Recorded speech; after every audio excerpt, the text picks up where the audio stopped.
ಯಾವತ್ತೂ ದರ್ಶನ್ನು ನಾವು ನಮ್ಮನ್ನ ಅಲ್ಲೇ ನೋಡ್ಬಿಟ್ರೆ ಅಣ್ಣ ಬನ್ನಿ ಅಣ್ಣ ಅಂತ ಎದ್ದು ನಿಂತ್ಕೋತಾನೆ. ಅಷ್ಟು ಸಂಸ್ಕಾರವಂತ ಆತ ಮನಸ್ಸೊಳಗಡೆ. ನಾವು ಸಿನಿಮಾ ಮಾಡದೇ ಇರ್ಬೋದು, ಹೋಗಿದ್ದೆ ನಾನು ಒಂದೆರಡು ಸಾರಿ ಪ್ರಯತ್ನ ಮಾಡಿದ್ದೆ.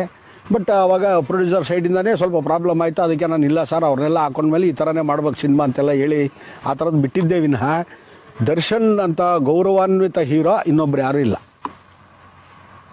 ಈ ಬೇಕಾದ್ರೆ ನನ್ನ ಎದುರುಗಡೆ ಬಂದು ನಿಂತ್ಕೊಳ್ಳಿ, ಅವ್ರು ಯಾರ್ಯಾರು ಏನೇನು ಕಿಸ್ದವರೇ ಏನೇನು ನನ್ನ ಹತ್ರ ಗಾಂಚಾಲೆಗಳು ಮಾತಾಡಿ ಹೆಂಗೆ ತಿಕ್ಕಾಕೋಪ್ ತರಿಸಿದಾರೆ ನಾನು ಒಂದೊಂದು ಬಾಯಿ ಬಿಟ್ಟು ಬಿಡಿಸ್ತೀನಿ, ಅವ್ರ ಬಾಯಲ್ಲಿ ಬಿಡಿಸ್ತೀನಿ ನಾನು.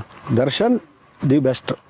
ಅವ್ನು ನಿಜವಾಗ್ಲೂ ಡಿ ಬಾಸೆ. ಅವನು ಯಾರೇನಾದರೂ ಹೇಳ್ಕೊಳ್ಳಿ. ನಾನು ಅವ್ನು ಚಿಕ್ಕ ಹುಡುಗಾಗಿಂದ ನೋಡಿದ್ದೀನಿ. 82ರಿಂದ 83ರಿಂದ ಅವ್ರ ತಂದೆಯವ್ರ ಹತ್ರ ನಾನು ಅಸಿಸ್ಟೆಂಟ್ ಡೈರೆಕ್ಟ್ರು ಇದ್ದಾಗ ಅವ್ರ ತಂದೆ ಆ್ಯಕ್ಟ್ ಮಾಡ್ತಾ ಇದ್ದಾಗ ಅವಾಗಿಂದ ಅವ್ರ ಮನೆಗೆ ಹೋಗಿದ್ದೀನಿ. ಅವ್ರ ಜೊತೆಯಲ್ಲಿ ಒಡನಾಟ ಇತ್ತು. ನಾನು ಅವ್ರ ಮನೆ ಎಲ್ಲ ನೋಡ್ಕೊಂಬಂದಿದ್ದೀನಿ. ಅಷ್ಟು ಒಳ್ಳೆ ಜನ, ಅಷ್ಟು ಒಳ್ಳೆ ಇದು. ಇವನು ಹಂಗೆ ಇದ್ದಾನೆ, ದರ್ಶನ್ನು ಹಂಗೆ ಇದ್ದಾನೆ. ತುಂಬ ಒಳ್ಳೆ ವ್ಯಕ್ತಿ. ಅವನ ವ್ಯಕ್ತಿತ್ವನೂ ಅಷ್ಟೇ.